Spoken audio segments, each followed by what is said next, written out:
estábamos comentando, pues la vorágine de cuestiones laborales que han venido desarrollándose durante las últimas horas, ¿no?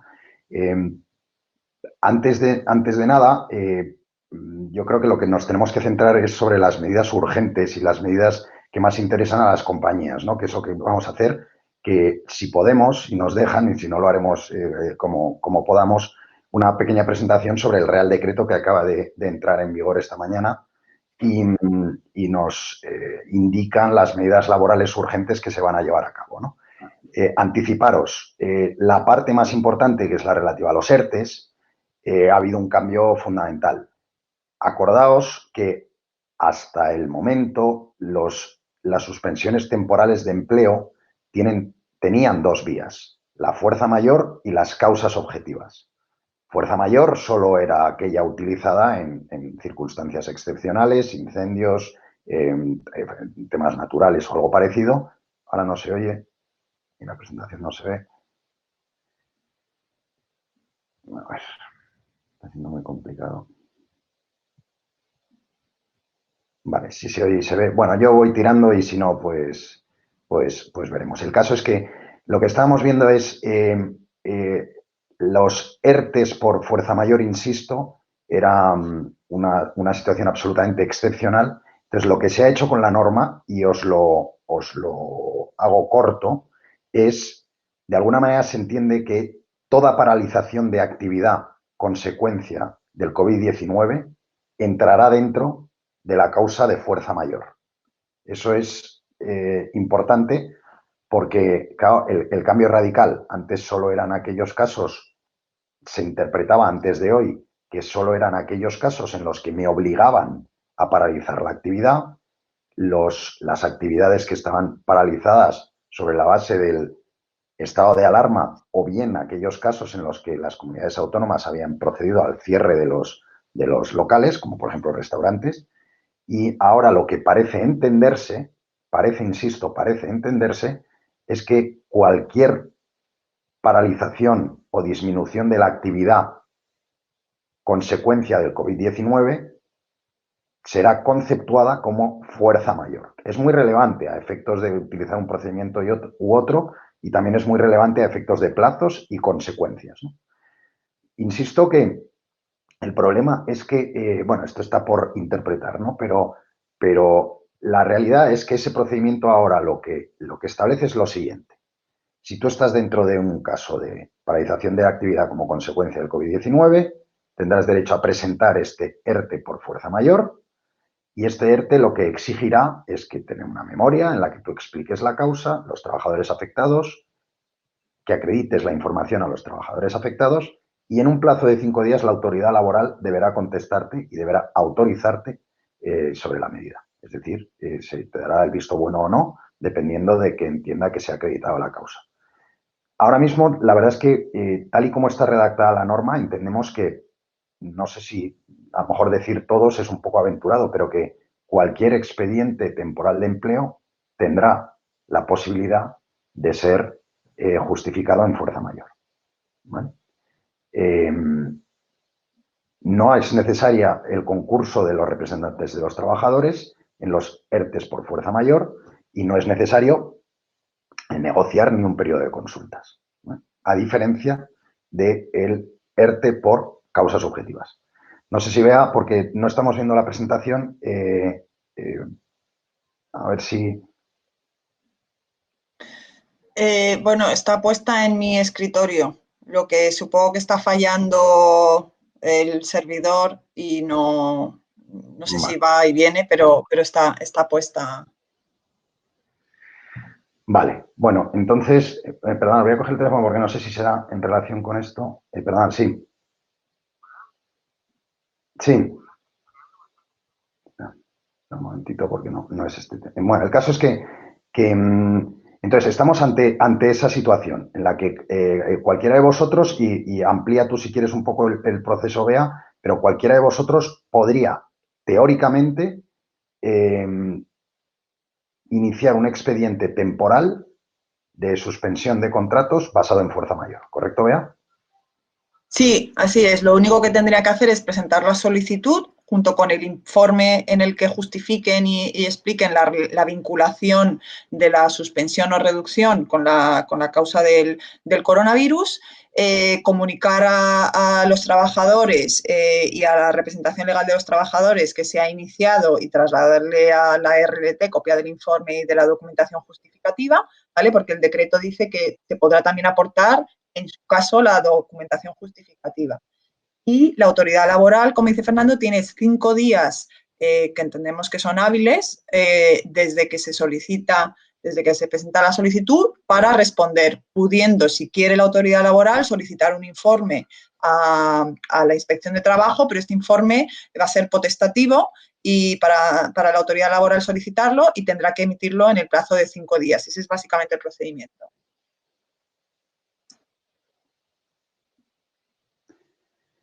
Bien, entonces, ¿cuál es la consecuencia del expediente? La consecuencia del expediente a día de hoy es que los trabajadores afectados tendrán derecho a la percepción del desempleo y las cotizaciones a la Seguridad Social las pagará el Estado. Ahí ha habido una distinción. Primero, esto es una novedad, es decir, antes no estaba establecido así que las cotizaciones las pagará el Estado y se han subdividido dependiendo del tamaño de la compañía. Si son menos de 50 trabajadores, y me corriges, Bea, el 100% del importe de las cotizaciones será abonado correrá a cargo del Estado. En caso contrario, más de 50 trabajadores, el 75%. Todo ello, Así además, es. todo ello está sujeto al mantenimiento del empleo, que es una frase que no estaba en el borrador y que nos suscita muchísima duda, ¿no? Muchísima duda. ¿Qué significa? Mantenimiento del empleo durante los 6 meses siguientes, ¿no? Eso quiere decir, aparentemente, que las empresas que lleven a cabo despidos posteriormente a los ERTES, a la regulación temporal, podrán ver perjudicada, entendemos que o bien el abono de cotizaciones o bien el ERTE en sí mismo. Nosotros lo que estamos pensando es que la norma se refiere a que a lo mejor lo que no se hará cargo el Estado es de las cotizaciones que ahora mismo sí se hace si se producen despidos. Pero eso está por ver. Está por ver. Es correcto, ¿verdad, Beatriz? Sí, así es. Vale. Con lo cual ahora tenemos el marco genérico para la regulación de empleo temporal es la fuerza mayor. Insistimos, parece ser que casi cualquier disminución de la actividad estará dentro del supuesto de fuerza mayor. Es un expediente rápido, solicitud a la autoridad laboral, contestación en 5 días con la justificación de las causas y los trabajadores afectados y la comunicación a los trabajadores y sus representantes. Y los trabajadores afectados irán o bien al desempleo con la cotización a cargo del Estado en los porcentajes que hemos comentado. Cierto es que también se puede producir una reducción de jornada. No es necesario que el ERTE suponga la suspensión completa del contrato de trabajo, sino que también cabe una reducción de jornada acompasada a la necesidad de trabajo que tenga la compañía. ¿Vale? Esto es en relación con los ERTES por fuerza mayor. Siguen existiendo y también han sido matizados y regulados los ERTES, la regulación temporal de empleo, por causas objetivas, que si te parece, Bea, lo puedes explicar. Sí, bueno, como decía Fernando, la definición que da el decreto de cuándo podemos acudir a fuerza mayor dice aquellos supuestos en los que haya una causa directa, ¿vale? Es un poco por eso comenta Fernando que en principio la interpretación es siempre que se pueda acreditar esa causa directa, pues se va a poder acudir a este tipo de procedimientos. En los casos en los que bien porque se rechace por la autoridad laboral que no existe esa vinculación o bien por las circunstancias que concurran en la empresa se decida llevarlo a cabo por tradicional de causas productivas, organizativas, técnicas o económicas, que serán sobre todo organizativas y productivas, se establecen una serie de especialidades al procedimiento que ahora mismo tenemos vigente para agilizarlo. Y básicamente se establece que en los casos en los que, como en cualquier procedimiento de este tipo, hay que constituir una comisión negociadora, porque sí que vamos a tener que negociar durante un plazo máximo de 7 días, ¿vale? Entonces, ¿con quién negociamos? Pues ya en función de si la empresa tiene representantes de los trabajadores o no los tiene, en caso de que no los tenga, nos dice la norma que se tendrá que, en el plazo máximo de 5 días, constituir esa comisión negociadora. ¿Y con quién la constituimos si no hay representantes?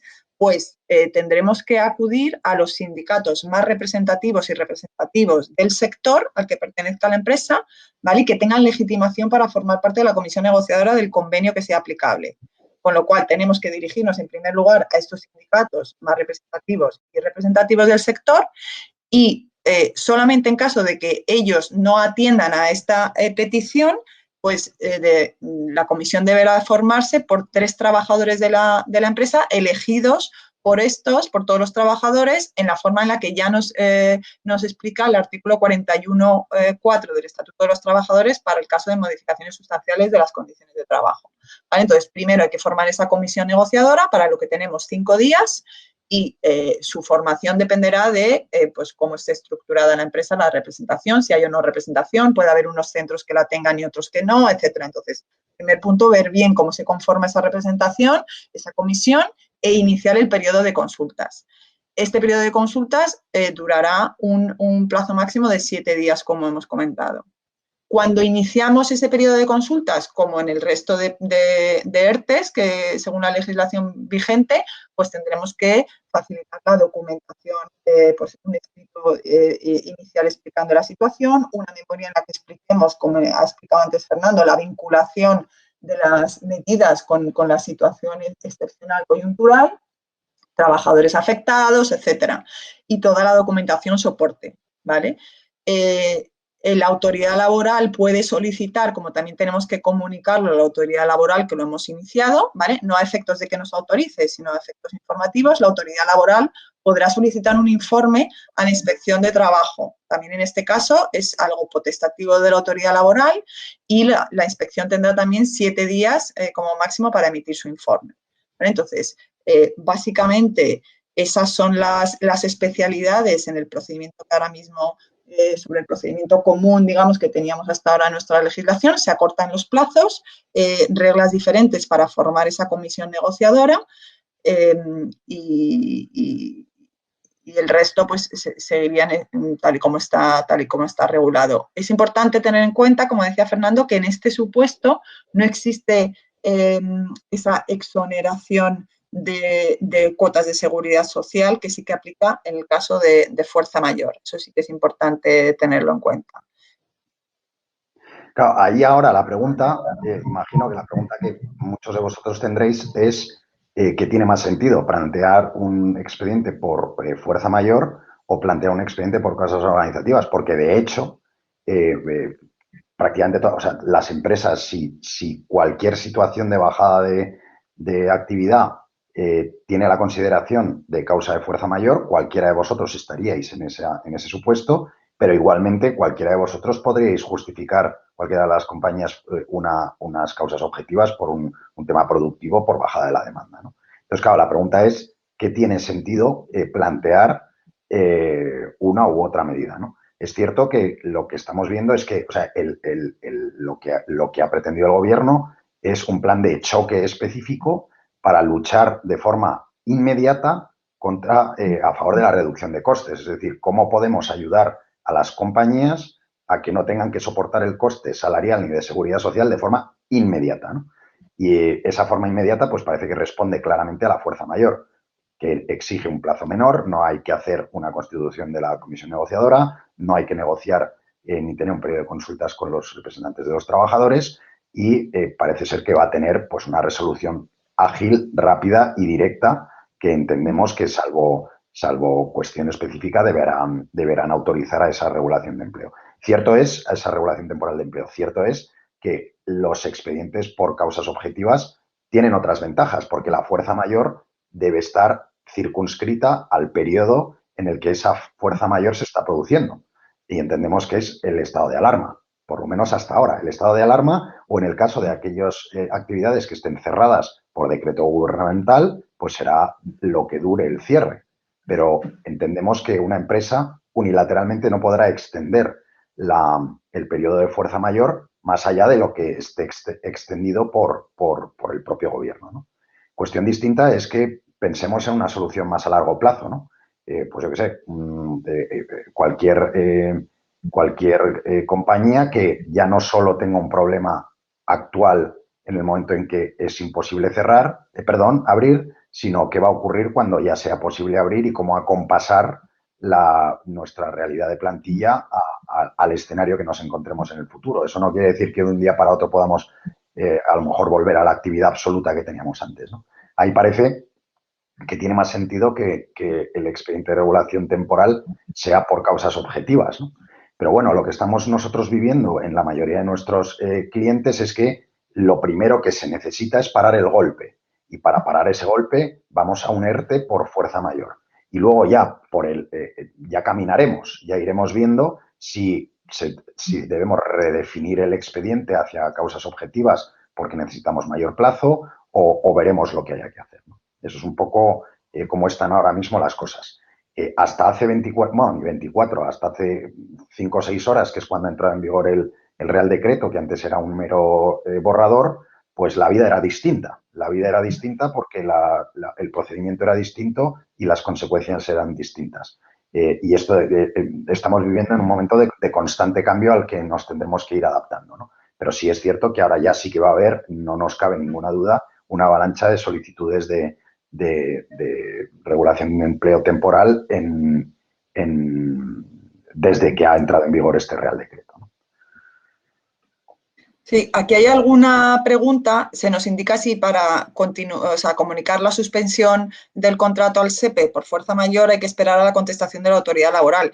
Efectivamente, si se inicia el procedimiento como fuerza mayor, realmente ese sí que requiere, a diferencia del otro, ese sí que requiere una constatación de la fuerza mayor, una autorización por la autoridad laboral, y hasta que no te contesten no se podría, digamos, entender que sea autorizado. Nos preguntan también si la causa de fuerza mayor solo puede ser utilizada en caso de que la actividad esté suspendida. Supongo que se refieren a si es solamente suspensión de contratos o también reducción de jornada. La causa de fuerza mayor aplica tanto a suspensión de contratos como a reducción de jornada. Puede ser que se tengan que suspender una serie de contratos, pues porque, por ejemplo, se hayan cerrado tiendas de venta al público, pero luego en los servicios centrales, pues también esa situación del COVID haya causado de forma directa una necesidad de reducir jornadas porque la carga es menor, con lo cual no solamente aplicaría suspensiones, también a reducciones de jornada. Claro, de hecho, Bea, yo creo que también tenemos que lanzar un mensaje de razonabilidad. Ahora se está haciendo mucho ruido, que ha salido en las noticias que el expediente presentado por Burger King no ha sido aceptado por la autoridad laboral. Bueno, yo creo que, como siempre, hay muchísimos matices. El primer matiz, por supuesto, es que es un expediente presentado con anterioridad a la entrada en vigor de este Real Decreto, que es esta mañana, con lo cual la regulación no es la misma, incluso la propia consideración de fuerza mayor ha sido modificada por este Real Decreto. La fuerza mayor de ayer no es la misma fuerza mayor que la de hoy, que parece que amplía el concepto de fuerza mayor a cualquier reducción de actividad. De manera que eso hay que matizarlo. Y luego, por supuesto, como siempre en derecho laboral, que siempre hacemos, tienen que tener un sentido y un equilibrio.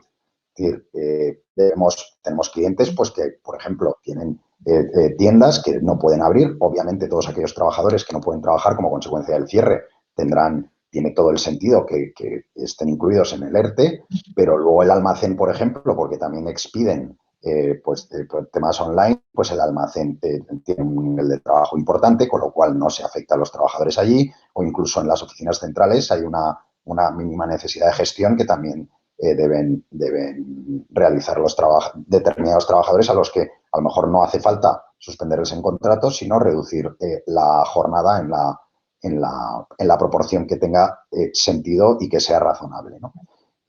Con lo cual, hay que estar un poco a la realidad de cada uno y, de hecho, por eso se pide una memoria y por eso se pide un informe justificativo de las causas en el que debemos ser lo más exhaustivos posibles en el detalle de qué efecto tiene para nosotros esta suspensión y qué debe tener, porque si no, tenemos riesgo de que la autoridad laboral pues entienda que no está suficientemente justificado, suficientemente razonado a lo mejor no tanto la existencia de la causa, pero sí el efecto, ¿no? Que es que puede ser mayor o menor dependiendo de la circunstancia de cada compañía. Sí, Comentabas, Fernando, ¿no? decía, hay muchas de las preguntas que están, la preocupación que se repite constantemente es, oye, tenemos claro que si es una de las actividades incluidas en el decreto de alarma, en las que obviamente te obligan a cerrar, hay causa mayor de forma clara, pero preguntan los asistentes, oye, ¿y si mi actividad no es de las que están en el decreto pero se ve afectada? Pues ahí es un poco lo que decía Fernando inicialmente. Depende de la interpretación que se haga de esa afectación directa que dice la norma, que el decreto no es claro, pero que en principio estamos interpretando que siempre que se haga con criterios razonables de afectación, etcétera, pues se va a poder defender que aunque no estés en el decreto como actividad que debe de cerrar, si tú puedes acreditar que hay una afectación directa, pues entendemos que se va a poder solicitar como fuerza mayor. Correcto. De hecho, la discusión que teníamos antes de la entrada en vigor de este Real Decreto de esta mañana era precisamente, era más compleja porque no estaba tan abierta la causa, ¿no? Ahora parece ser que lo que nos ha dicho, además, ha habido unas declaraciones del presidente del gobierno que poco más o menos venía a decir que cualquier actividad que se haya visto afectada por el virus entrará dentro de la conceptuación de la fuerza mayor, ¿no? Con lo cual, en cualquier caso, fijaos ya desde un punto de vista práctico, y ahí dejadnos que, claro, esto evidentemente es opinable, ¿no? Pero desde un punto de vista práctico, pues parece tener sentido oye, que incluso si tenemos cierta duda de la posibilidad de que nuestra actividad o nuestra situación se pueda entender como de fuerza mayor, pues tiene todo el sentido que lo intentemos, ¿no? Porque si no, a las malas podremos redefinir el expediente hacia unas causas objetivas. Incluso podemos hacer una actividad paralela, ¿no? Podemos presentar la fuerza mayor y en paralelo ir preparando todas las cuestiones que tienen que ver con la conformación de la mesa negociadora o incluso con la realización de un periodo de consultas en el caso de que no nos lo admitan, ¿no? Pero yo entiendo, por lo que es también la exposición de motivos del Real Decreto, que siempre al final es lo que te va a marcar la intención del legislador, parece traducirse que efectivamente lo que se pretende es que cualquier empresa se pueda acoger a esta modalidad actualmente en ese periodo determinado y ante la gravedad de la situación. Con lo cual pensamos que posiblemente puedan entrar cualquier solicitud como fuerza mayor. Sí, hay una pregunta también en relación a lo que ha comentado Fernando de la vinculación o limitación de la duración del expediente por fuerza mayor a únicamente el tiempo que dure el estado de alarma. Y eso sí que es importante que lo dice claramente el decreto, que en caso de que se tramite por fuerza mayor estará vinculado única y exclusivamente a la duración del estado de alarma. En cuanto cese ese estado de alarma y cese esa limitación de apertura, en principio, como está redactado ahora, terminaría la suspensión o reducción de jornada por fuerza mayor, ¿vale?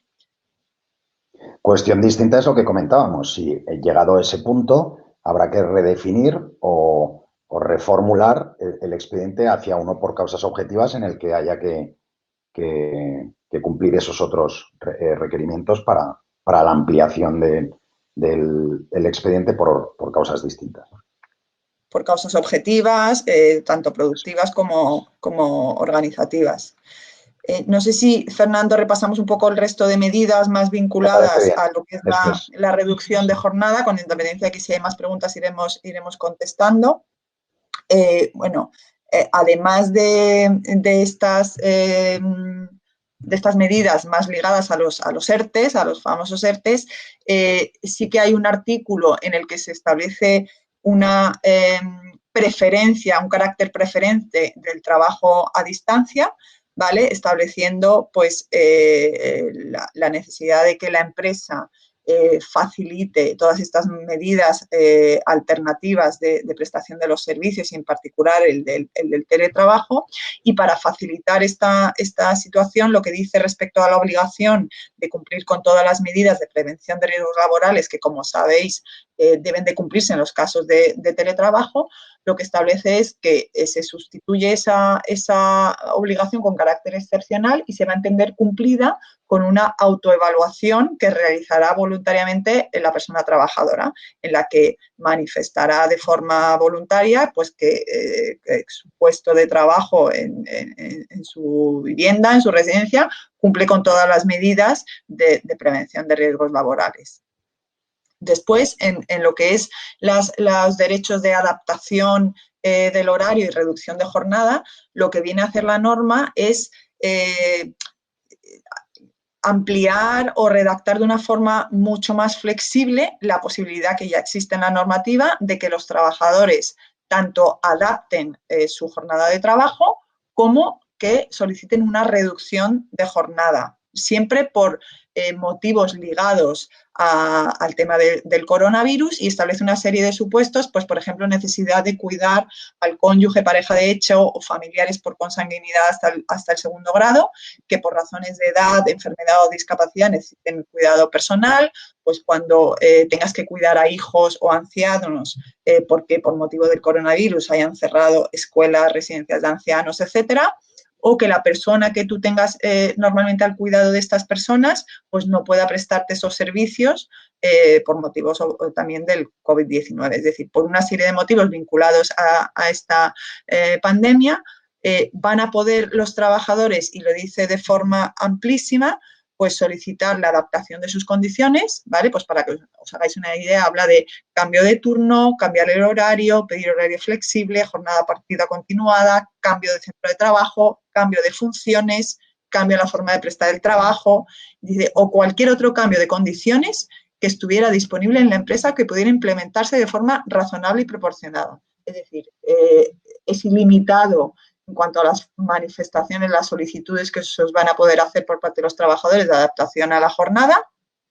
Lo mismo sucede con la reducción de jornada, que posibilita que esa reducción, fuera de los límites que ahora mismo existen, dentro de una octava parte de la jornada y media jornada, dice que se va a poder solicitar la reducción de hasta el 100% de la jornada, ¿vale? Obviamente con la consiguiente reducción de la retribución.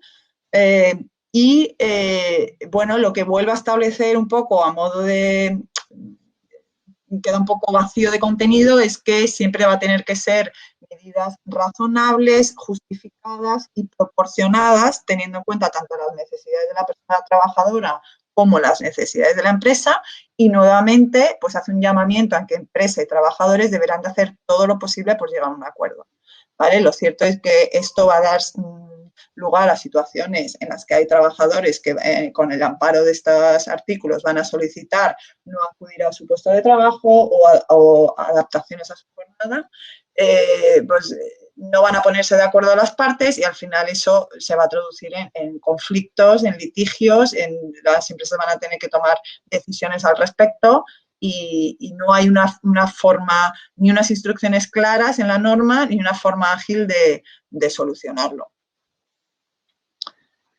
Vale, había alguna pregunta adicional sobre los temas de antes. Sí. Un momentito, que lo había visto. Bueno, sí, o sea, al final ahondar en lo mismo. O sea, entendemos que efectivamente parece ser que los expedientes presentados a partir de ahora todos estarán dentro de la causa de fuerza mayor, ¿vale? Evidentemente, si los presentamos así. Había una pregunta sobre el eventual despido, porque es verdad que también otras medidas, o sea, el ERTE es una opción, el ERTE no es la única. Es cierto que puede haber compañías que por lo que sea necesiten acometer despidos, ¿no? Un despido basado en la disminución de la actividad con las consecuencias que eso tenga como consecuencia del COVID-19, entendemos que se podrá articular, y me corriges, Bea, a través de un despido objetivo, que tendremos que justificar y que tendremos que ya veremos si eso luego ya el juez nos dice que tenemos causa suficiente, ¿no? Pero será un despido objetivo. Ahí el problema, ahí lo que habrá que tener en cuenta, y perdona que te corte, es la forma en la que se vista, o sea, en la que se argumente, porque si únicamente lo estamos articulando en COVID, lo más probable es que digan que esto es una causa coyuntural y no definitiva, es decir, que es la gran diferencia entre medidas temporales o medidas definitivas como el despido. Entonces, habrá que buscar argumentos y basarlo, aunque estén indirectamente relacionados con el COVID, pero la única causa no puede ser el COVID, porque si Dios quiere todo volverá a la normalidad tarde o temprano, entonces va a ser algo coyuntural. Pero bien es cierto que a las malas la consecuencia de un despido no lo suficientemente justificado desde la perspectiva permanente tendrá que ser necesariamente la improcedencia, no la nulidad. Sí, no la nulidad, no, salvo que Porque haya un motivo de exacto, nulidad. había una pregunta que decía, ¿sería nulo el despido alegando como causa de disminución de la actividad? No, será, en todo caso, si no somos capaces de acreditar que eso es una causa permanente y que, yo qué sé, como consecuencia de eso, en nuestro caso, por ejemplo, pues se ha producido el cierre de lo que sea o hemos perdido la actividad de lo que fuera y que eso ya es una situación permanente, en todo caso, el despido, si somos capaces de justificarlo, será un despido procedente, objetivo, a 20 días. A las malas, si no somos capaces de acreditar la causa, deberá ser calificado como improcedente, pero no nulo. Nulo, salvo que estemos vulnerando algún derecho fundamental, que entiendo que no será el caso, no tiene por qué ser calificado automáticamente como nulo. Entendemos, ¿no? Hay otra pregunta muy buena, que también me la hago yo, y es, en el caso de que no haya representantes de los trabajadores, ¿cómo constituimos la comisión negociadora a efectos del ERTE por causas objetivas, ¿no? Pues es una buena pregunta. Es una buena pregunta porque, efectivamente, si nos dicen que primero debemos acudir a los sindicatos más representativos y solicitarles que exista un miembro de cada sindicato como parte de la mesa negociadora, pues tendremos que llegar de alguna manera pues a hacer una notificación o una solicitud, no sé muy bien cómo ni a dónde, pero al sindicato diciendo vamos a iniciar el periodo de consultas, desígneme usted a una persona para que conforme la mesa negociadora. No sé cómo lo ves, vea. Sí, sí, pues ahí desde Burofax, bueno, primero obviamente ponerse en contacto con los sindicatos para ver qué alternativas o cómo lo están gestionando, que obviamente estarán desbordados, pues comunicaciones por Burofax y luego una cuestión que le hemos dado también vueltas nosotros para no agotar esos 5 días, esperar a los, es decir, podéis valorar a sí mismo, paralelamente ir comunicando a los empleados que elijan a representantes para esta negociación para el supuesto de que los sindicatos no contesten a vuestra solicitud. Y así, bueno, pues tener en ese plazo de 5 días, poder tener conformada la mesa negociadora. Correcto. Otra pregunta viene referida a la documentación acreditativa para presentar la solicitud y el informe del ERTE por fuerza mayor, ¿no? Bueno, es una excelente pregunta. Ahí nosotros lo que estamos intentando es justificar de la mejor manera la circunstancia que motiva nuestra solicitud, ¿no? Pues haciendo alusión a los reales decretos o a la normativa que impide que abramos o a las circunstancias internas o lo que sea necesario. No hay una medida específica ni hay un informe específico. Bueno, lo que sí hay, entiendo que en cada comunidad autónoma, por lo menos en una gran mayoría de ellas, hay unos formularios específicos para la solicitud de los ERTES que se pueden utilizar, pero luego hay que adjuntar la documentación acreditativa. Ahí es un poco, hay que estar un poco al caso concreto, ¿no? Pero intentando ser lo más exhaustivos posibles dentro de un criterio de razonabilidad. Es complicado porque no hay una respuesta unívoca, ¿no?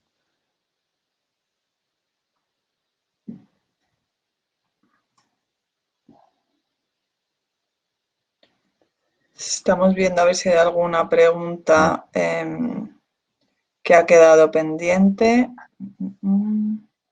Vale, se pregunta también si los ERTEs por fuerza mayor que se hayan presentado antes de la entrada en vigor de este Real Decreto tienen otro tratamiento.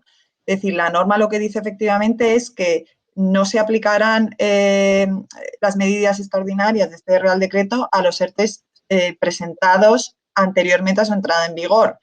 En función de lo que dice esta disposición, no se verían afectados, salvo por el tema de las bonificaciones, que sí que ya se establece expresamente que sí que aplica a todos, a los de antes y a los de ahora, pero se regirían por el procedimiento anterior, que salvo que yo me equivoque, en caso de fuerza mayor, no varía, es exactamente igual. El artículo que lo regula en el Estatuto de los Trabajadores y el Real Decreto del 2012 establece tanto la misma documentación, mismos plazos, con lo cual habría que revisar bien el texto de la norma, pero en principio no se verían afectados los de fuerza mayor, porque se regirían por el anterior procedimiento, pero que es igual.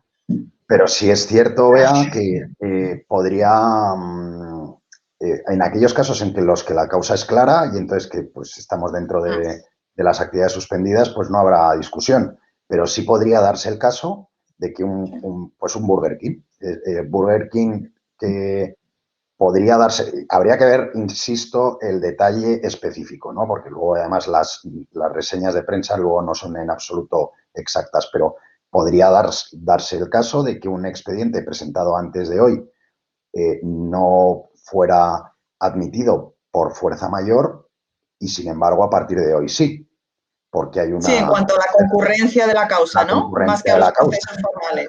Efectivamente, Sí. porque al haberse modificado la conceptuación de la causa por fuerza mayor y al ser más, entre comillas, sencillo que se interprete que concurre tal causa, podría darse ese caso.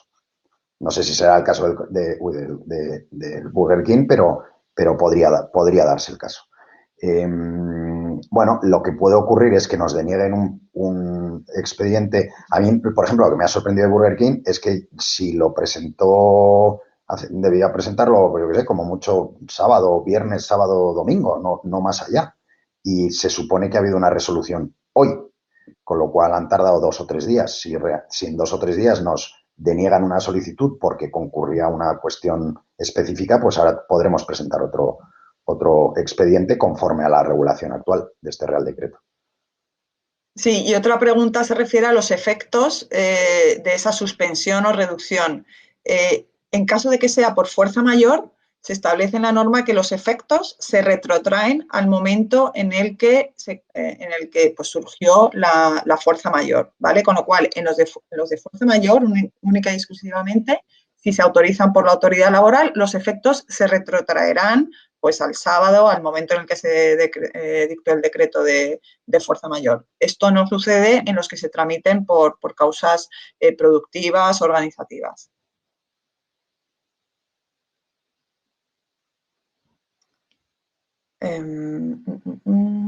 Se dice que ocurre en los ERTES cuando la empresa tiene varios centros de trabajo, unos con representantes y otros sin representantes.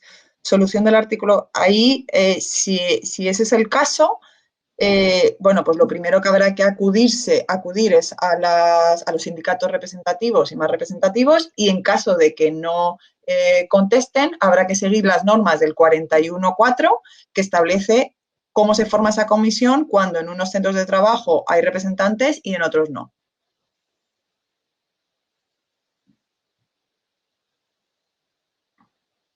Vale. ¿Se puede nombrar a uno de los trabajadores como representantes de los trabajadores para de facto actuar para el ERTE? Sí, bueno, un poco lo que decíamos, si en la empresa no hay representantes de los trabajadores, delegados de personal, comité de empresa, etcétera, habrá que acudir primero a los sindicatos más representativos y representativos del sector que tengan legitimación para la negociación del convenio que aplique y solo si estos sindicatos no manifiestan su intención de formar parte de esa comisión, se dará la oportunidad a todos los trabajadores de que elijan a un máximo de 3 personas que le representen en esta negociación, a los solos efectos de negociar estas medidas de ERTE. Esto en los que no son por fuerza mayor, porque en los de fuerza mayor insistimos en que no hace falta este periodo de negociación.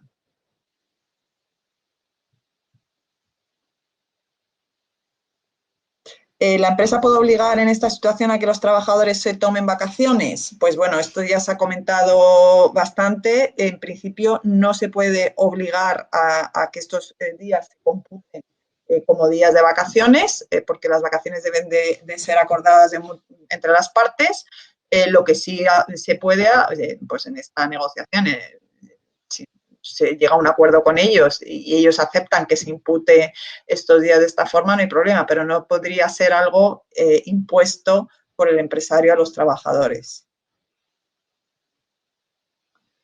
Si la resolución es negativa como fuerza mayor, nos preguntan, sí que puede presentarse como por causas objetivas, productivas, productivas organizativas. Es decir, si lo dice expresamente la norma, que si se considera que no concurre fuerza mayor, podríamos entonces solicitarlo por este tipo de causas productivas organizativas.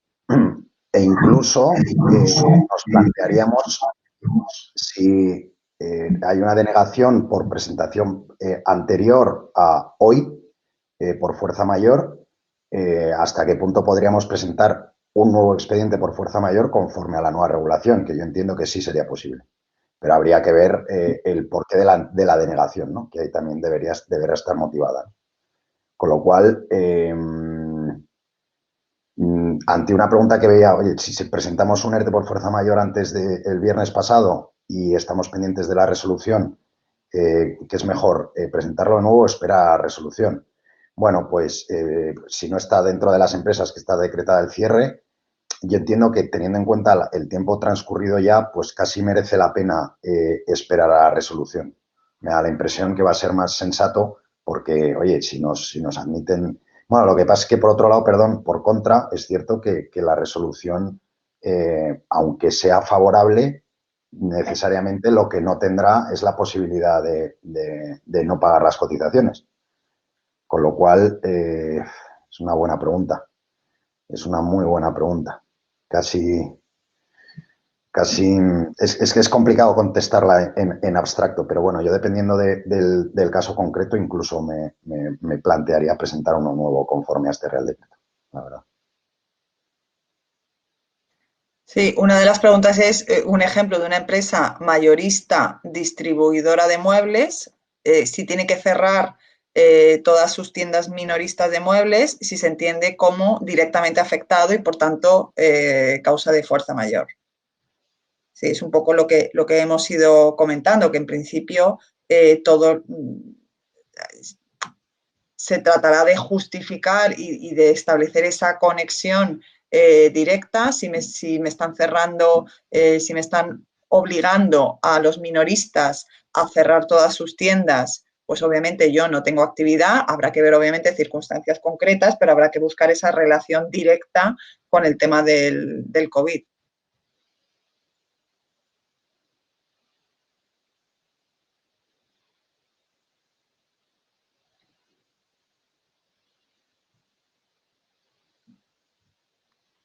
Bueno, no sé si Fernando, damos por concluida, se ha indicado por los servicios de la plataforma que se está grabando la presentación, digamos la charla y que se les va a distribuir, incluso la presentación que hemos preparado y que al final no se ha podido, digamos, poner por temas técnicos, lo comentaremos con CEA para que también se os traslade. Eso es. Dejamos obviamente alguna pregunta sin responder, es imposible abarcar todo, pero bueno, espero que por lo menos hayáis podido ver un pequeño información sobre las cosas como están. Insisto que también hay que ver mucho el caso concreto y ver la circunstancia específica de cada una de las compañías, porque al final es lo que va a mandar a efectos de cualquier solicitud y de cualquier consideración. Muy bien, pues muchísimas gracias a todos. Venga, muchas gracias.